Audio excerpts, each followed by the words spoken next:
Здравей! Затрудняваш ли се с притежателните прилагателни и местоимения? В този урок ще покрием основите на тази тема. Готов ли си? Хайде да започваме! Първо, нека да изясним разликите между двете. Притежателните прилагателни описват кой притежава нещо, докато притежателните местоимения заменят съществителното. Примерно изречение, в което имаме и двете, е следното.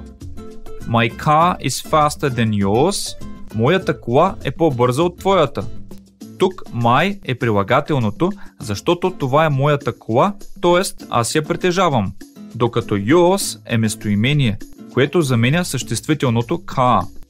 Вместо да кажем My car is faster than your car, моята кола е по-бърза от твоята кола, казваме My car is faster than yours, защото по този начин изречението става по-кратко и по-приятно.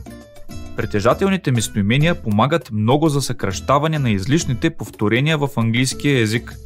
Друг пример е Billy took his cup and put it next to hers.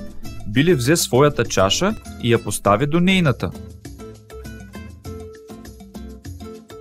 В това изречение his е притежателното прилагателно, защото това е неговата чаша, а hers притежателното местоимение нейната, което заменя Rose's cup, чашата на Роузи, и прави изречението по-леко и приятно.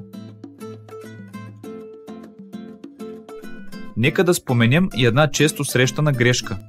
Много хора бъркат it's в превод негов с it's, което означава това е или то е. It's с апостроф е съвсем друго нещо. Това е съкратената форма на it is. Едно е да кажа it's a really good idea, това е страхотна идея, и съвсем друго е когато кажа its toy is blue, неговата играчка е синя, т.е. играчката на кучето.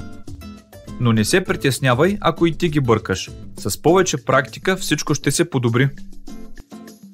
Започни да се упражняваш още днес и стани експерт в притежателните прилагателни и местоимения. Довиждане от мен и до следващия път!